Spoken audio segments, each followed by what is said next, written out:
Welcome to another edition of the podcast known as Blending the Family. I am your host, Tommy Maloney, coming to you from not the home office, but I decided to come upstairs.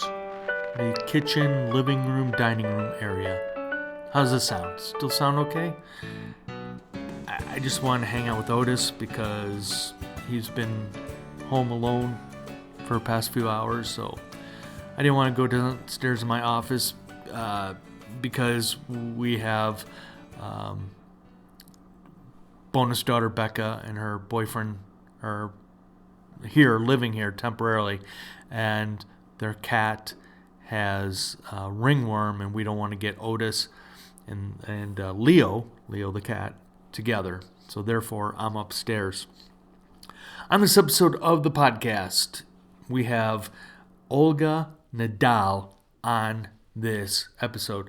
OLGA has a new book coming out, The Holistic Divorce, November 30th.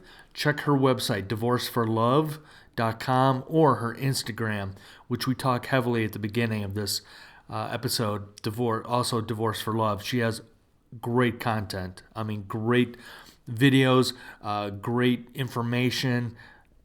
She's a wonderful writer when it comes to a lot of her pictures with word stuff. I don't know what you would call that other than pictures with word stuff. That's the technical term.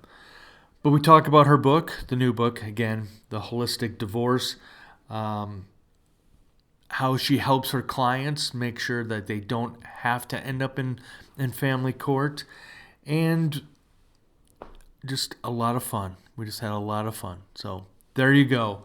That's about it. Really, I just want to get on with your life. As Terry Crews would say, your success is my success.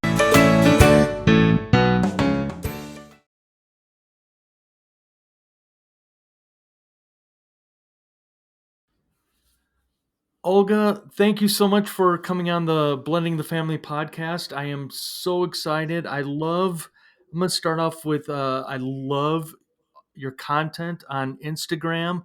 But before we get started in this conversation, I'm going to give you a hard-hitting question first. Are you ready, OLGA? I suppose so. Go ahead. On your website, you have a dog. Number one, is that your dog? Number two, if it is your dog, what is your dog's name? Okay, if this is the hardest question, we're going to be fine. Yes, that is my dog. She's a rescue. Her name is Abby. And she's I always say she's my first child. She's the one that made me understood that I could take care of other creatures. So little did I know that then children are slightly different than a puppy. But, yeah, she helped me become more confident. It's great to have a fur baby, isn't it? Oh, I mean, I don't understand how I could live without a dog. I've now have dogs for the last 25 years of my life, and the first How, 25 years don't count without the dog. how, how's that possible? You're not even 25. How's that possible, Olga? Well, thank you, Tommy. I'm actually 45, so Well, I am super excited. I love, like I was saying, I love your content on Instagram. You've got some, as a writer, I'm sitting there reading a lot of your stuff going, God, I suck.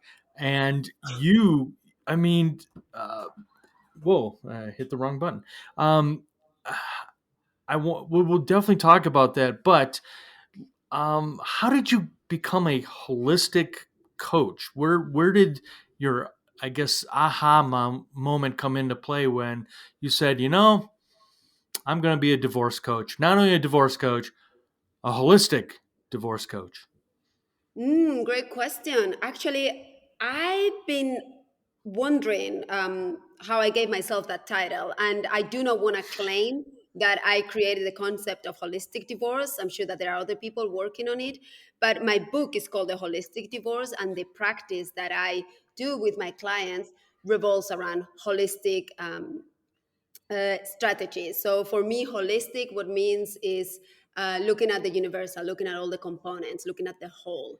And we've seen that with other areas like holistic health, holistic psychology. But I felt that when it came to divorce, we were still very divided, and we were not taking into consideration the emotions of divorce, which, in my opinion, are the defining factor on how your divorce is going to turn out. So I went ahead and I started introducing a lot of that emotional intelligence methodology that I had learned through my training. And I brought that into the divorce coaching, because the training that I went through to become a divorce coach just focus on the legalities and the logistics. And as much as I think that it's incredibly important to have that foundation, we also need to place just as much stress on the emotion. So I started introducing that with my clients and seeing how, when we handle the emotions of divorce before I even started talking about the legalities and the logistics of it, the results were astounding. Like, my clients just move through then the legalities so much faster, because when you think about it, the divorce process, it's literally a business dissolution, and you just have to become pretty centered and pretty grounded and remove all the emotion out of it in order to move forward with the settlements. But that's the one thing that divorce doesn't seem to bring into the picture. So for me, it was very important that we handle that first, and once we've let everybody become emotionally sober, which is what I said to my clients. When they come to me, they're emotionally drunk, and I work with them to sober them up, and then we can make all the decisions about their future financial and custodial arrangements. I find it ironic that you say you take the emotions out when you call your business Divorce for Love. Why? Well, you're putting emotion in, you're putting love. To me, that it's like you're taking the emotion out, but we're going to talk about how to divorce for love. It seems like a yin and a yang. Absolutely. Yeah, yeah, I get you now. And very often I say, I know it's a total oxymoron as we Hmm. stand in society right Yes. now. It should be more like divorce for blood, but that's what I'm trying to accomplish. That's my paradigm shifting. It's like, okay, yes, I understand. Up until now, we've done divorce in very much of a conflictive manner. From now on, we're gonna do it in a very emotionally conscious manner. And when I talk about removing the emotions of divorce, I do not mean let's just ignore, suppress them, or relegate them to the back burner. I actually focus on, let's process them. Let's really go to town and let's dive very deep into, what is this emotion trying to tell you? What is this emotion trying to guide you into what type of action? And then we get to choose. Do you want to let that anger dictate how you're going to negotiate the financial agreement, or is there something in there that we should remove? So I do not discard the emotions. I just bring them to light. I let them express whatever they need to be expressed in a safe container within my practice, as opposed to either in the mediator or lawyer's table, or even worse, in a courtroom. I think Divorce for Blood is going to be the name of my next book. All right, we'll have a partnership. It'll be like, guys, you have two choices, okay? You and me, Olga, we're gonna write the Divorce for Blood book, and it's gonna be #1 on the charts. Excellent. I like that collaboration. Yes. So, what is your backstory? What is, I again, looking at your website, you talk about it. So, what is your story of going through divorce? Well, I that's the main reason why I went into this, because I was going through my own divorce, and I was ending a marriage of 16 years, which had been very positive by all standards. So I just wanted to have an amicable divorce. And when I set out to achieve this goal, I realized that there was no much education or inspiration in the realm to go that route. Everybody was leading me into the, well, this is gonna be a litigation and you need to fight and blah blah blah blah. So being the entrepreneur that I am, I was like, no, I think that we have an opportunity here to create a different system where we can, like I said, handle the emotions first, and then once that's out of the way, then we move through the legalities of the process like with no problem. So once I did that, I feel that many of us that go through experiences that were a close call, and in my own life, It was one of the most emotional, turbulent times of my life. You kind of turn around and want to help others going through it. And I see that there is such a huge desperation in people when they are going through this transition. And we don't really offer much support for them, especially in the professional fields. We just say, okay, talk to a lawyer and good luck with that. And I feel that this is such a delicate rite of passage that the more help, the more coaching, the more guidance that you can get, the better. Well, and you bring up a great point there, Olga, and that is, getting the help you need, the coaching you need, and not speaking for all men, I'll just speak for myself, and that is when I was going through my divorce, I had, people telling me make sure you lawyer up, Mm. and you know things I didn't want to hear. I didn't want to hear that. All I wanted to do was how can I stay connected with my son and stay, bonded with him when I'm not in that house. And when people are saying, well, you got to do this, you got to do this, and it's like, well, hold on, you're talking about E and F when I need to focus on A. And again, for me, it was all about keeping everything inside and not letting others know what I was not only going through a divorce, but what I was also going through emotionally. And you know going back to because during that time I was traveling for work, it was just me. Going back to the hotel and just trying to figure out, all right, I have to get out of bed the next day. I have to keep moving forward, even though I didn't want to. I just wanted to put the covers over my head and just cry and just go find a dog to cuddle with. Which I offer as good advice. Everybody go and get a dog whenever you're going through this. But yeah, Tommy, what you're describing is just universal. It's so many people come to me and they are suicidal. They're on the verge of being declared full-on alcoholics, or they've been given medication to numb the feelings. And when I realized that, I went like, "Oh my God, this is absolute madness! How can we have one in two marriages end in divorce? And if you're telling me that each person in that marriage that dissolved went through that really painful, traumatizing experience, I don't even want to imagine the kind of baggage that they're bringing to the next relationship, that they're spreading that pain around the world, even unconsciously, and how their children are witnessing that parent figure. So to me, it was vital that if we want to make the world a better place, we need people who are in a much better mental state. And because I feel that divorce can be such a positive transformational experience, letting people go through the process in a way that was actually creating the opposite effect of just ruining their mental health, I thought it needed to stop. So I got to work and created all my programs and coachings and now the book. How did you handle the mental aspect? How did you, handle, you know, it- not just the anger, but I guess either going through the stages of grief or saying, I'm not going to go through that. I'm going to do X. How did you handle going through your divorce? I made all the mistakes that I try my women to avoid now, and I didn't handle it very well. I actually stayed in what I call the limbo of divorce for 3 years, and the limbo of divorce is that space when you know that you're done, that the relationship is over, but you're just too scared, you're too sad, you are too angry, you have all those emotions that just lock you in that freeze state. And in that state, I think that is very dangerous. That's when we can either become fully suicidal and go through with it, or we can, in my case, I started drinking way too much. So I had to actually disappear for a minute and get myself together and put a stop to all the drinking.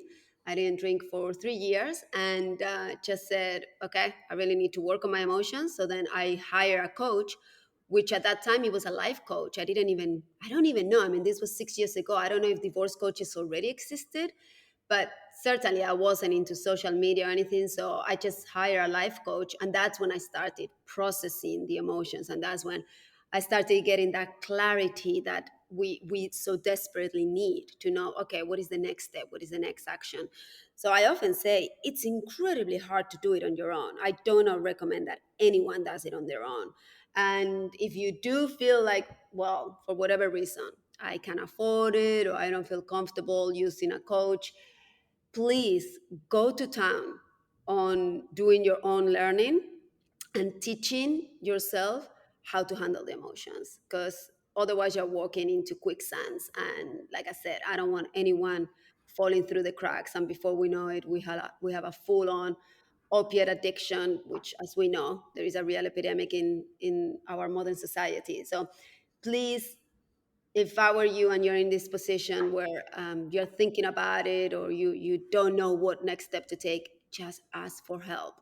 And like I said, I've created all sorts of products, so there is no price barrier where you go, well, I really can't work one on one with you. Fine, just join my Facebook group. Well, I still can afford the $40 a month. Fine, get the book. It's $15.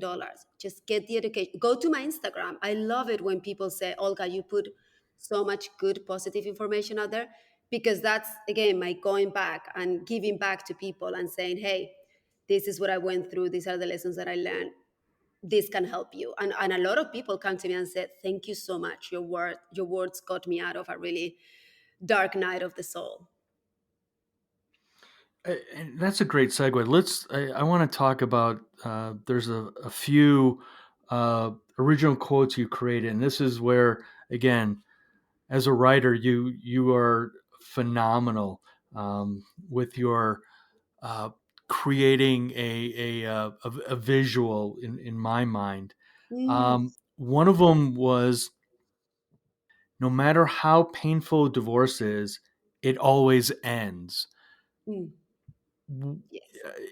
Can you take me through that, me and in the listeners, the process, how you came up with that? Because I it was you read that and it's like, well, yeah, but it's so powerful, Olga. How did that come about? Well, you want to know how it came about? Very often, people compare divorce to two other very traumatic experiences, which is losing a loved one or losing your job or your financial status. And I was helping a friend who was in the grieving process and who had lost a relative.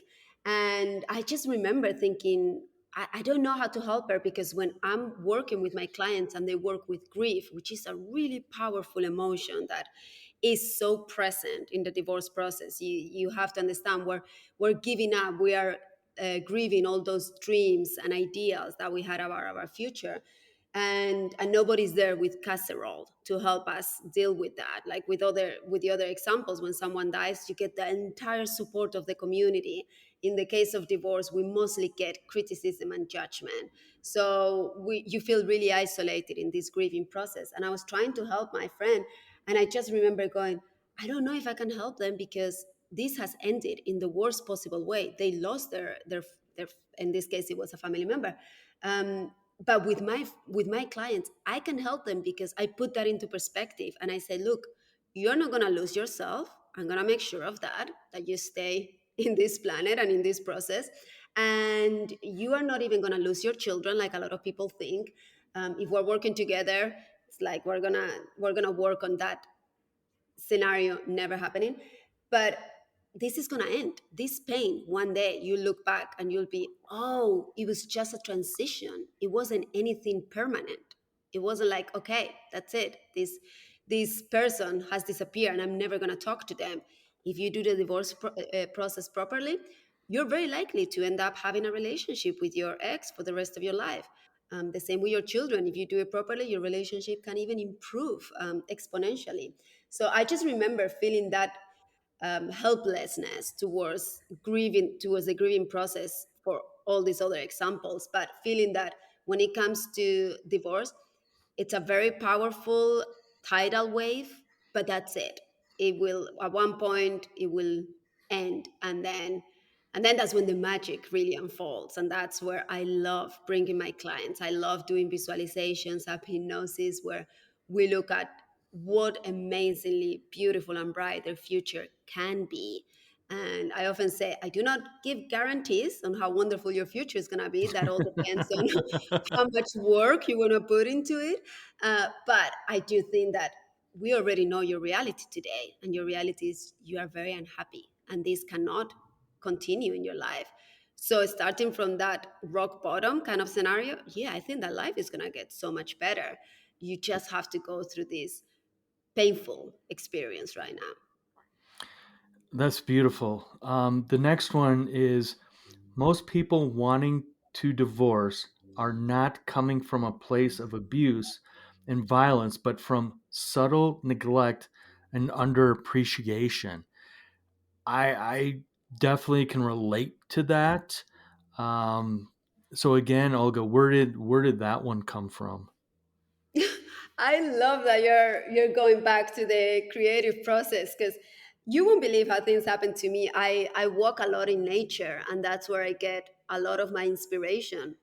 And I see all this, especially here in Hawaii, right? We have this jungle that just it's kind of just wild, it's nature in its fullness.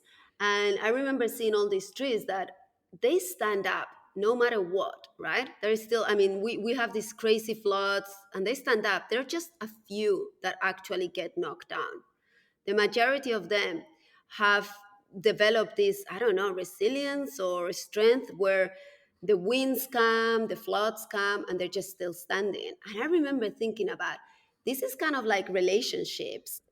People think that the ones that are falling are the ones that are, ending their marriages and, oh, that was really bad.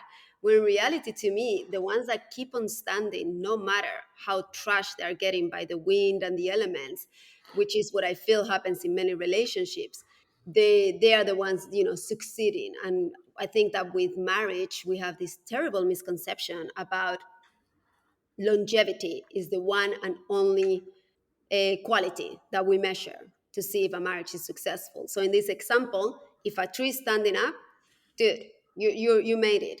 But when you look at it, these trees are like butter and they're like, they're almost dead inside, but they're still standing strong. And I see that a lot when my clients come to me and they go, I'm not knocked down. My partner doesn't abuse me. My partner doesn't hit me. My partner, it's nice enough to me, so I shouldn't divorce, right? I said, well, is that how you want to live life? Or do you want to be able to flourish? Do you want to be in an environment where there are no floods, no winds, where you're actually nurtured, nourished, safe, protected?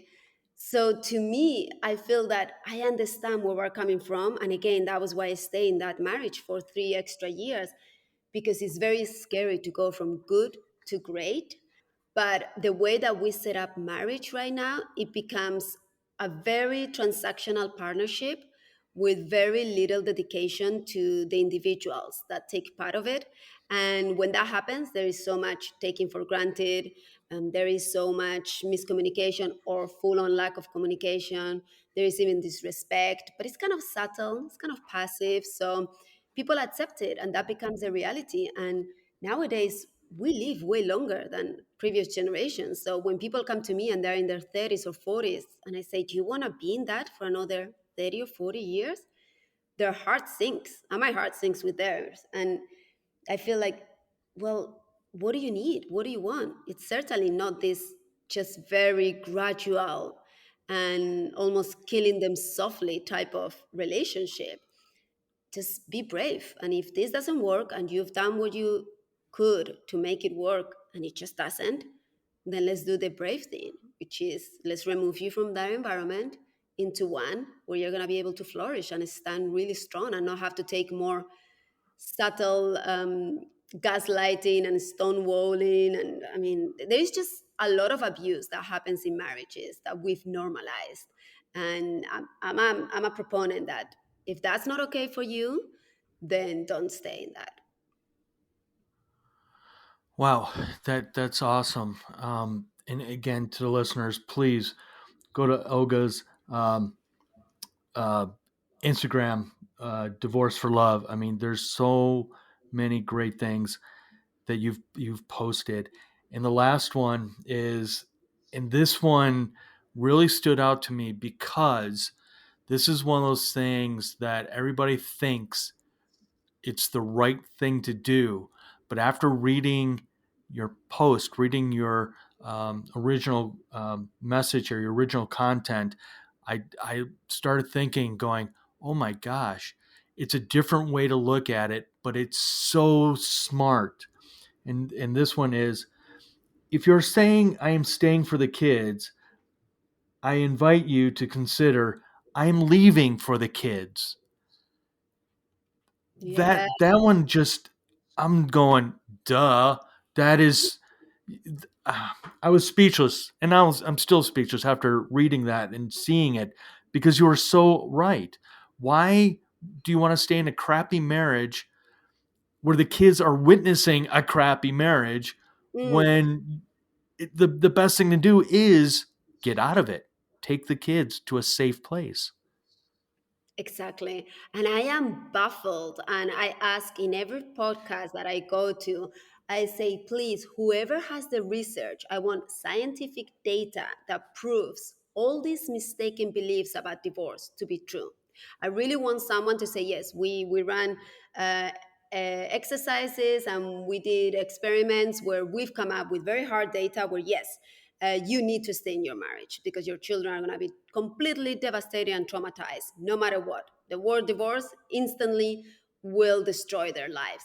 There is nothing like that. The other one, like, oh, then it becomes a broken home. It's not a broken home, it's just a different home, which, by the way that society goes, the unique households in the future are going to be the ones where the parents are still married from their first marriage.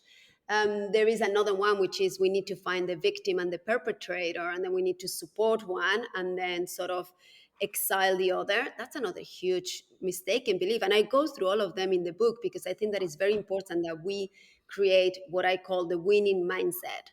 And I think that when we come to divorce, all these preconceived, completely erroneous ideas are so dangerous because those are the beliefs that are going to be running our actions. Okay, so what you were saying at the beginning, when people innocently come to you and say, oh, you need to lawyer up, that's already setting that whole wrong belief of every divorce needs to be litigated, which is not true. And I work very hard with all my clients. I still have, and I don't want to put it out there anywhere in writing because it's not a guarantee that I can guarantee that it will happen. But up until now, none of my clients has ended up in court. That's something that does not need to happen. But we have all these misconceptions and we believe that they are true. We don't even question them. So I come along and I say, okay, through my research, and I know that it's not hundreds of cases, but it's my own experience, the experience of my clients, other divorce coaches that I'm in networks with, we can tell you guys, children do not thrive in conflict. That is what traumatizes them. Now, does divorce equal conflict? Not if you work with me. Do a lot of marriages live in conflict? Plenty.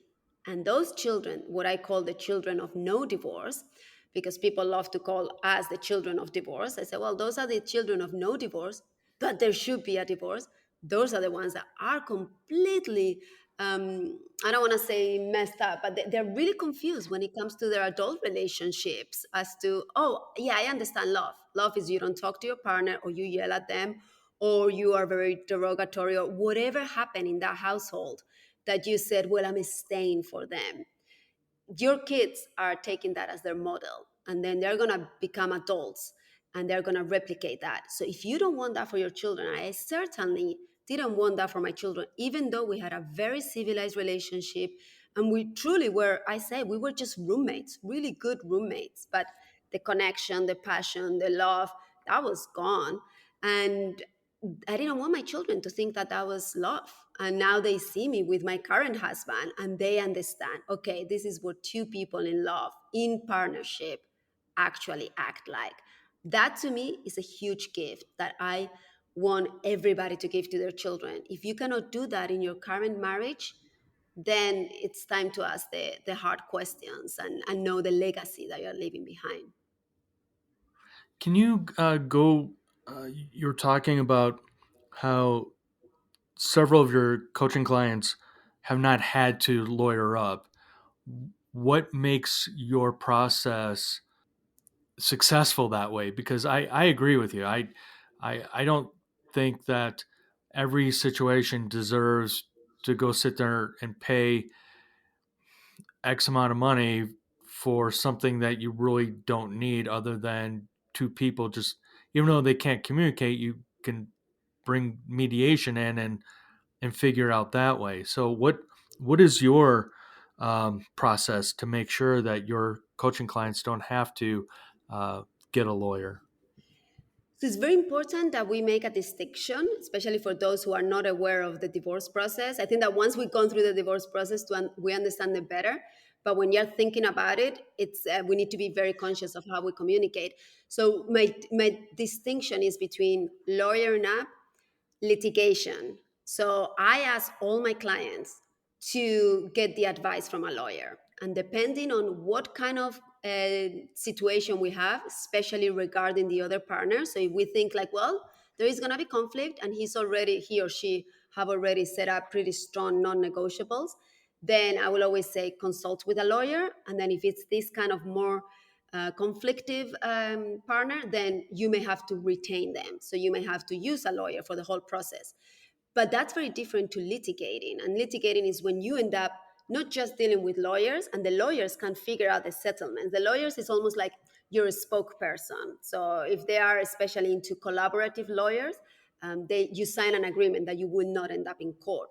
The danger is if you are not working with a collaborative lawyer and you do not communicate and express your needs of we're really going to stay out of court, you may end up in court. So for me, the litigating part is ending up in court. And that to me is a very specific process for just a very few individuals. This should be, it's needed for some situations. They're really so problematic that mediation, arbitration, and lawyers just do not suffice. And then we do need to go to court. Or, like I said, other people, my clients haven't. But for the majority of cases, we can either find the lines of communication. It could be between my client and their partner, if they can still communicate. It will be we bring mediators. If the mediators cannot, then the lawyers. And then the lawyers, usually that's at the point where everybody just starts getting really jaded and starts, their emotions are not as strong, their anger is not as strong. And then they go like, okay, well, let's just settle. But if you manage to continue through this process and you still cannot reach an agreement with the lawyers, then yes, then you end up in court. And then in court, you are not making the arrangements. The judge is making them. And like I said, for some cases, very complicated, very dangerous situations, people are, their physical lives are in danger. This may be needed. But for a lot of cases, once we handle the emotions, that animosity, that need of, I'm going to take him or her to the cleaners, I'm going to make them pay, is not needed. And one of the sentences that I try to put out there, I think it's also my Instagram, is divorce is not the place to settle emotional wounds with financial assets. But very often we think that's the case. And we think that the lawyers are going to be our quotations hitman. And then when that doesn't work, okay, then we go even higher. We go to the judge, and that's where justice is going to happen. But sadly enough, by the time we get to a justice, we've lost control of the process. We have no idea what the judge is going to decide. Whatever the judge decides goes. And you've already used so much money and so much time and so much energy that in reality, nobody wins. And in my approach, I try to do the triple win, which is my client wins, their partner wins, and their children win. That way, nobody's ever going to come back and say, oh my God, that divorce was traumatizing, ruined me financially, or destroy my relationship with my kids. Wow, as I'm listening to you talk, Olga, I was somewhat reliving in my mind, sitting there in family court, like you said, having to face a judge, to essentially beg a judge to make sure that my former spouse doesn't leave the state with our son. And I I go back to when people were telling me to, get an attorney. I didn't expect that down the road. I didn't expect to be sitting in family court having to prove that I was a good dad, that I Mm, was, a dad that was present, a dad that was, around. And looking back, it goes back to your earlier statement about coaching, you know, getting help right away. And again, for me, it was just about, I don't want to hear it. I didn't want to deal with it, I guess.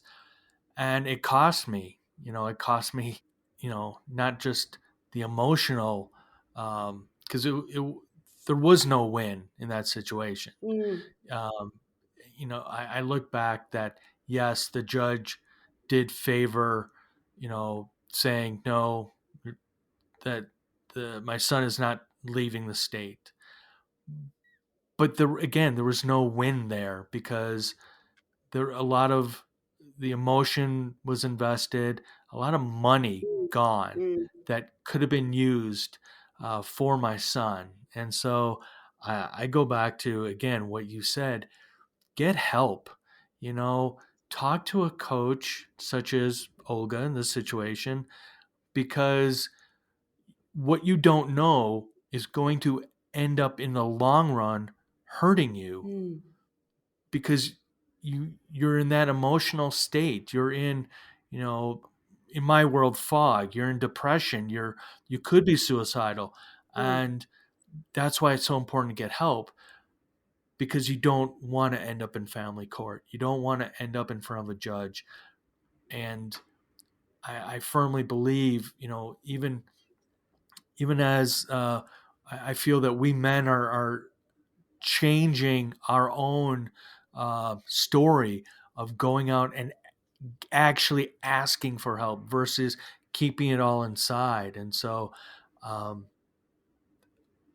I just love the fact that, when I hear stories of other men saying, "Hey, I need help," it warms my heart, because that means that that person understands that it's such a strength to ask for help versus it being a weakness. And Tommy, I so appreciate your honesty. Thank you so much for saying, you know what, I didn't know any better. So, yeah, I could have done things differently and I kind of made a mistake. I love when we are able to look back. I say the same. I say now, I made all the mistakes, so you don't have to make them. But it's painful, realizing, looking back, like, man, if I had just asked for that help, and I did ask for help, it wasn't just that is specific to divorce because it didn't exist. And what you're saying about men, oh my gosh, I hear you, and I'm trying to reach as many men as possible because, of course, it takes two to tango. The majority, not 100% of the marriages that I dealt with were, with a man and a woman. And you start seeing patterns. And you start seeing how the women are more open to the coaching. I think it comes more with how society has educated us. And yeah, we are more willing to ask for help. We're more willing to delve into our emotions. We're more willing to say, okay, maybe I don't know something, so I'll ask for directions. Whereas for men, that's seen as a sign of weakness. They don't think that they need to do all the emotional part. And I am trying to reach men and say, please work with us as well, because we need both people to be on the same page of, okay, this marriage is ending, nobody wanted this, but here we are. How can we do it so we don't suffer, and most importantly, our children don't suffer? So the book is my attempt to get to men, because I don't know, some men are in Instagram, but I mostly get women through my Instagram. And I did have more success with men on YouTube. I think that they're more into that kind of platform. But I do want men to know, please, this applies to you too. And I have had a couple of consultations with men that were so amazingly receptive. And I just felt like, yes, if you are willing to, again, if you are willing to leave a relationship for your children, be also willing to leave your ego behind for a minute while we're doing this negotiation for your children. And I also say for yourself. So I really appreciate, Tommy, that you are learning the lessons, and that you're also asking for those men out there that are listening to us. This applies to you too. We changed the paradigm with both women and men being on the same page. Yeah, I'm ready to wave that flag of, Mm. men um, taking their mental health their seriously versus, the old standard, you know, I'll give you something to cry about versus, hey, um, the what was the hashtag going around? Are you okay? And that was geared towards men and their mental health because we are, and I hate to generalize, but we men don't are are not always so open to speak about our mental health. And I think this is a good segment, not segment, segue. It begins with an S. Let's talk. Let's talk about your new book. Congratulations, Olga, on that. The Holistic Divorce, a practical 10-step process for healing, coming out. Everybody, write this down. November 30th, 2021. So, what's what inspired you to put out the new book, The Holistic Divorce? Well, you're gonna laugh about the creative process for this one. And I didn't know I was writing a book. I was just very stressed when March 2020 happened. And I could foresee all the turmoil that was gonna come. And I just couldn't sleep for like 6 months. I was waking up at 3 a.m. and I just could not go back to sleep. And I will take my little sweet fairy baby for walks, and she'll just look at me like, really, again in the middle of the night we're going out? Like, can I just go to sleep? So after a month or so of dragging her out for walks with me, I was like, okay, well, I'll just sit down and write. So I started writing, and I really thought that I was writing blog posts. I thought that it was gonna be for my Instagram, for my blog. But before we knew it, I was in isolation like the rest of the world and not sleeping. So I kept writing every night. And by the time November came around, it was like, okay, this is more than Instagram can ever handle.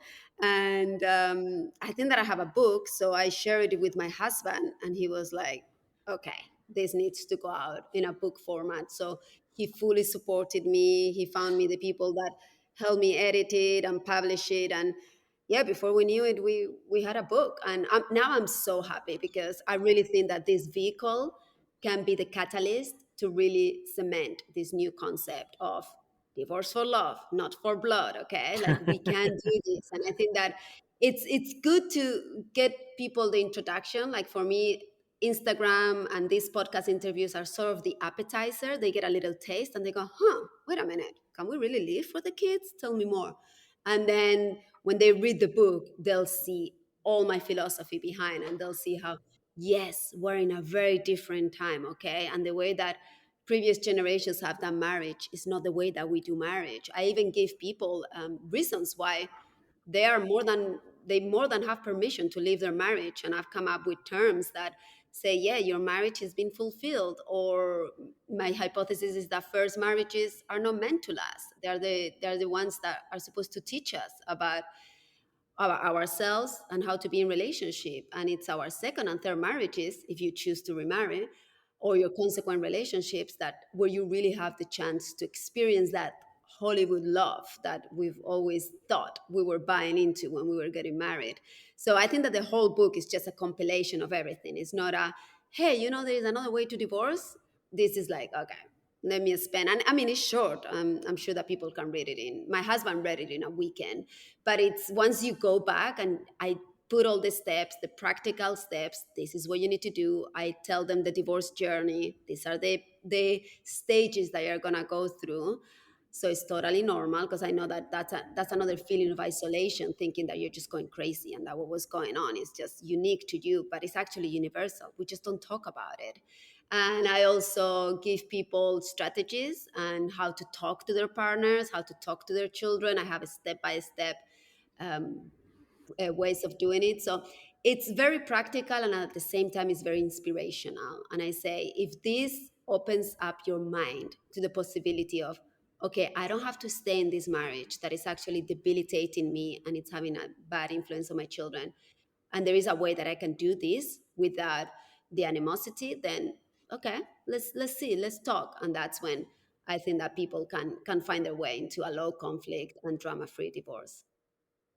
Can I assume here, Olga, that is this a extension or additional content of from your five totally normal behaviors, or is this totally different?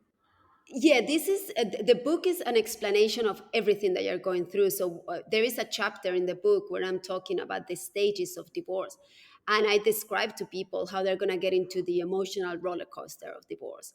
And some days they're going to feel on top of the world, really hopeful, really happy that they're not going to have to see that person ever again. And then the next day they're going to be bogged down in despair and confusion. And I'm trying to explain to them, okay, if you're going through all these emotions, it's totally fine. And very often my clients will be, but wait a minute, what about eating too much? Is that okay? So I put it down. Yes, eating too much is okay. But what if I'm eating too little? Yes, it's okay. What if I'm not sleeping? Yes, it's okay. If you're like me, use that time to write a book. But very often we need that reassurance that yes, we're not going crazy, we're not losing it, we're not handling the process perfectly. We have also this mentality in our society that we have to be perfect. This is an incredible upside down of your entire world.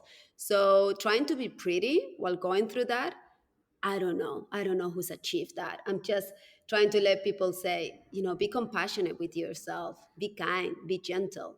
This is totally normal. If you come to me with other emotions that I feel, well, this may not be normal, this may be a little bit more dangerous, then that's where I can direct you to find you the help or to find you the assistance. But like you were saying, I think that all of us went through that phase of, I'm not getting out of bed. I'm just staying in bed, eating Cheetos and watching reruns of Friends. And let's hope that this divorce works itself because I cannot participate in it. And I remember then, after having done that, feeling all the guilt and all the shame. And so to me, it's like, okay, just know this is normal. Now, you want to shift out of that space? Okay, these are the steps. This is how you can do it. Next step, you need help with that. You need an accountability partner. You need a coach, literally. Like, I'm amazed that we have fitness coaches, we have nutritional coaches. I mean, we have coaches for everything, but going through one of the most defining moments of our lives where mistakes can literally cost us thousands of dollars and maybe even lose access to our children or our finances. I think that this is the time to hire a coach that's going to be like, okay, calm down, and this is how we do it. You bring up a great point about being kind to yourself, and I'm part of a men's group called Be Men. A good friend of mine who's been on this podcast, Brett Zockman, aka my friends call me Zach. I always make fun of him, and I love him. But Be Men, we were having our monthly discussion, and one of the things I brought up was along the lines of being kind to yourself is, you're going out walking with Abby at these odd mornings, these odd nights, and I'm sure the phrase, you know, good dog, we're constantly being kind. Our fur baby Otis, we're at the dog park and he does something. I'm like constantly going, good boy, good boy, good dog, good Otis. And we forget to say kind things to ourselves. And I recently wrote a piece and put it out on LinkedIn and Medium, talking about how we aren't, as men, we feel like failures when we go through trauma like a divorce. And we feel Mm, like a failure as a man, as a husband, and as a dad. And then we mm, start doing that negative self talk.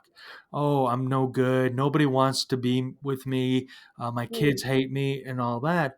But realistically, as the Stoics talk about, we put these worst case scenarios in our head, but that's not realistic. And being kind to ourselves, I find that self awareness that is so important. that we forget about we're kind to others. We're kind to, the waiter. We're kind to the Uber or Lyft driver, but we forget to be kind to ourselves on a daily basis. Hmm. Yeah, and you're absolutely right. And we normalize being critical of ourselves.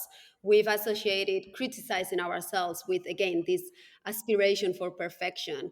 And we forget that, we get more bees with honey than, trying to force them to come to us. So we have to be very compassionate. But that's the first thing that goes out the window because, like you said, we're dealing with these emotions of shame and guilt of I failed. Or in the case of many of my women, they feel I'm going to be a terrible mother. How can I be doing this to my children? Which I'm sure that is the exact same um, thing that is going through men's mind. I mean, when you were talking about, oh, I'm going to be alone, nobody's going to love me, it's universal. Whether you're a man or a woman, we're all feeling that. But what we need to realize is that's, like you said, it's only in our minds. It's not real. I talk to all my women and I go, listen, I understand in my mom's generation, finding a husband in her 40s was as easy as her finding gold on the street. Just wasn't going to happen. But you realize that things have changed, right? My mom used to deal with a landline phone. Who has a landline phone these days, right? We have iPhones. So to me, if you come to me with that mentality, it's like, I hope that you make all your conversations with a device attached to the wall, because that's what you're saying to me, that you're stuck in that paradigm. Like nowadays, a woman in their 40s, it's like candy. And it's you go out there and there's this whole new world of dating and meeting new people. So we come with all this, I call it the fear fantasizing. We fantasize about all these fears and all these horrible things that are going to happen to us. And it's like, are you hearing yourself? That's just not going to happen. And most of my women, they're all back in relationships or they're living life in their own terms, which is all that they wanted. They're like, oh, I don't want to be with a man for a minute. And then when I'm ready, they'll be with a man. They're creating incredible businesses. That's another one that fills my heart when they're just devoting themselves to their passions and their creativity. They're becoming way better moms. For that one, I'll raise my hand higher than anyone else. I'm a much better mother now that I'm 50-50, that when I had them full time. And I was devoting all of my energy to try and be happy in a marriage that didn't fulfill me anymore. So I really think that, yeah, being kind, being compassionate, if it doesn't come naturally to you, once again, get help. One of the things that I do with all my clients is we celebrate their little wins. And by little wins, I mean that, like, oh, you didn't explode when your partner was trying to communicate about the negotiation. Freaking fantastic. Let's open up a bottle of kombucha and let's celebrate. I think that is very important that if you don't have that in your own psyche, find yourself a partner that it's gonna help you, or find yourself a coach.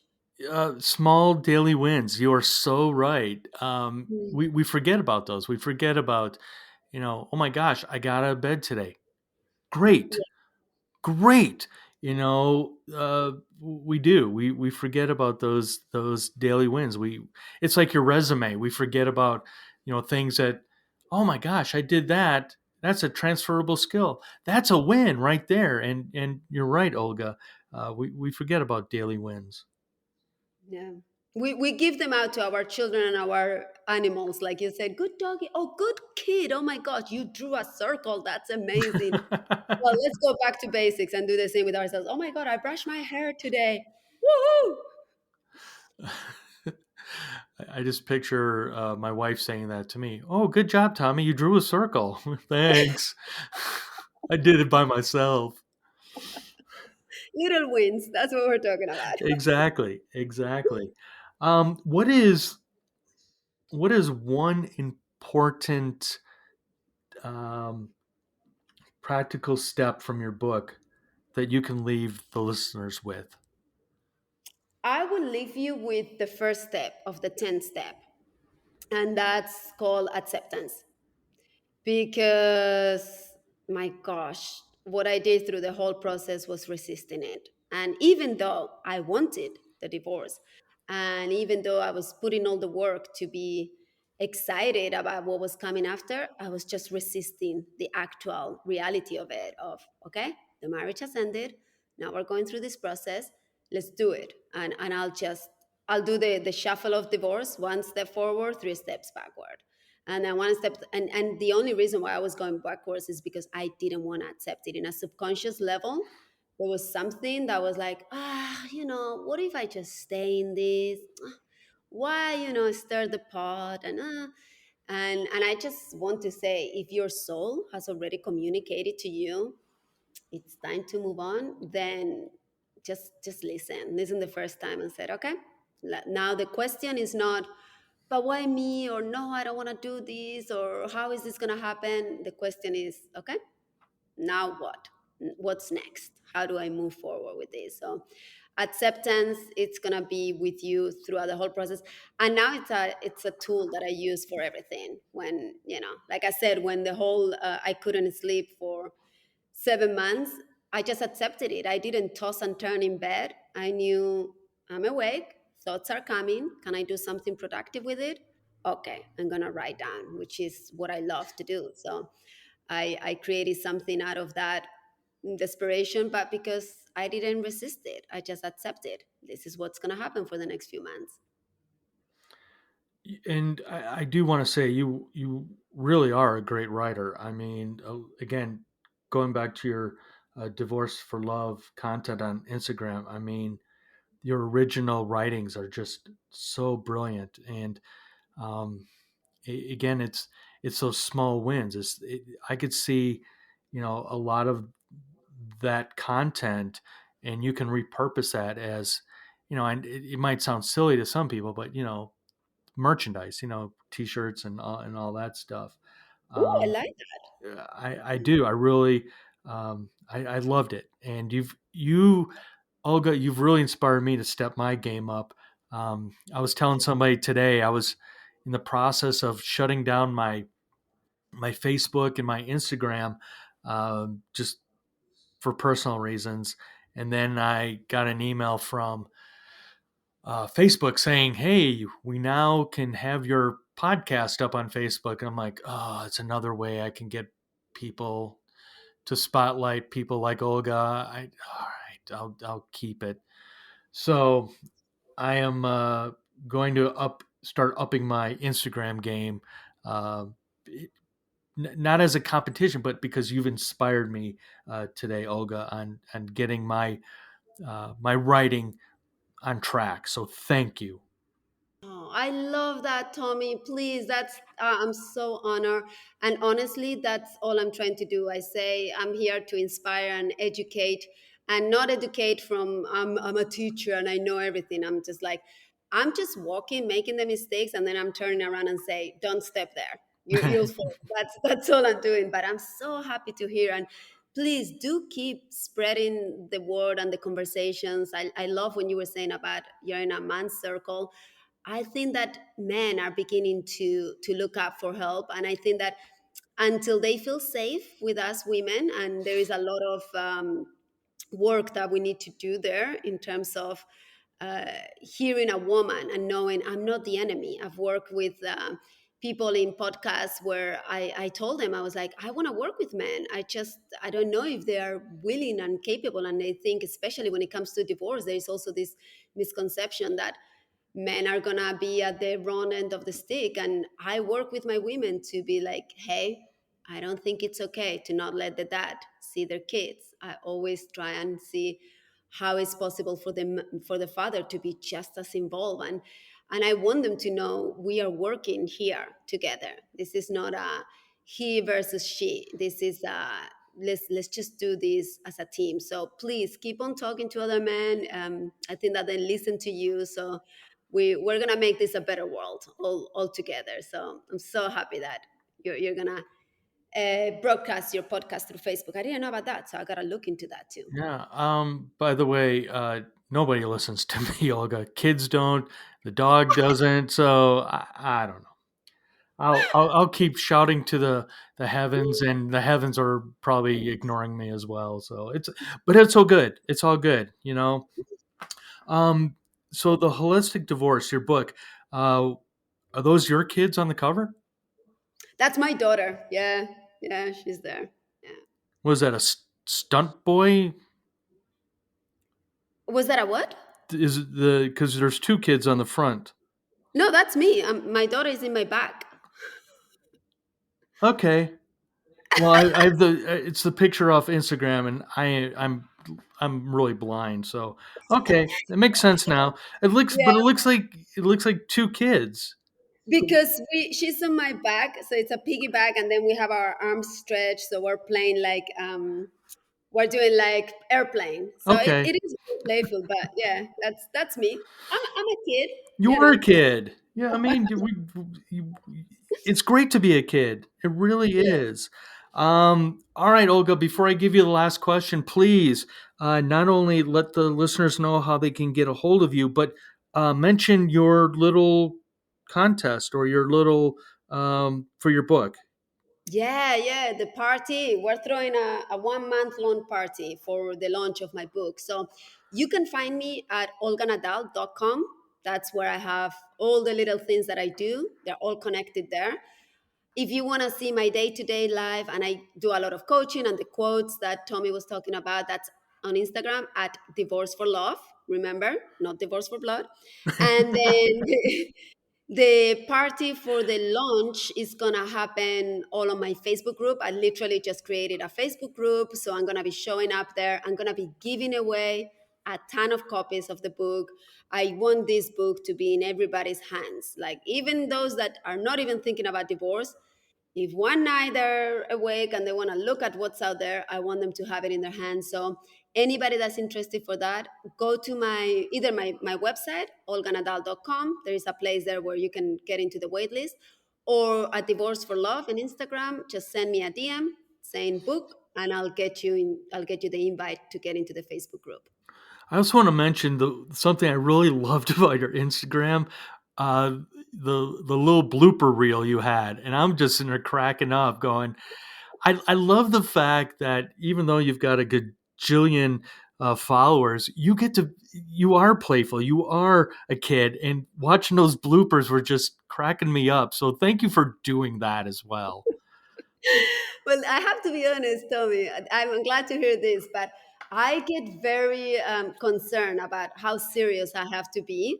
And in real life, I'm a total goofball. Like with my children, I'm always just messing around. And sometimes that comes through on Instagram and people react to it really well. So I'm considering to show more of that side. But I always feel like people come to my website, to my Instagram to learn about divorce. You know, they don't necessarily want to laugh. But I guess we can all do with a little bit of laughter. So Yeah, I'll take a look yeah. on that. And it's funny because I'm 100% serious all the time. I have no sense of humor, so I'm the total opposite as you, Olga. Oh, but here we are sharing. We have something in common. I'm just messing with you. All right, Olga. Are you ready for your last question? And then you can go surf there in Hawaii. Yes, I'm jealous. I've never been to Hawaii, but one day. Yes, I'm ready. What is the last question? All right, Olga, if you could step into my shoes, what would you have asked that I didn't ask? If you could step into my shoes, what would you have asked that I didn't ask? Oh, good question. I would ask, what is your advice for those thinking about going through divorce? What is your advice? And what is your answer? Don't do it alone. Get help. Get professional help. Don't even rely on friends and relatives, because God bless them. They're wonderful, but they're not professionally trained to deal with this. So just don't do it alone. Whatever you choose to do, get help. And by not doing it alone, even start with that, with a book. If you really don't feel comfortable reaching out, and I know that there is still a lot of a stigma with therapy, coaching, and sometimes we have that wolf mentality, lone wolf mentality, pretty ingrained in us. But just start reading, just start following people that inspire you. Just don't do it with your own thoughts and your own preconceptions. Just find the help that you need. I just want to piggyback on that really quick because I heard a comedian years ago talking about, they were going through some personal troubles. And the worst thing this comedian was saying is going to your friends who are as screwed up as you, getting advice from them and going, what are you thinking? Yeah, no. So you're right. Get help. Like, go visit Olga in Hawaii, and Yeah. see, talk to the experts, and so yeah. So thank you for putting that out there, Olga. Oh, thank you so much for having this conversation with me, Tommy. It was great.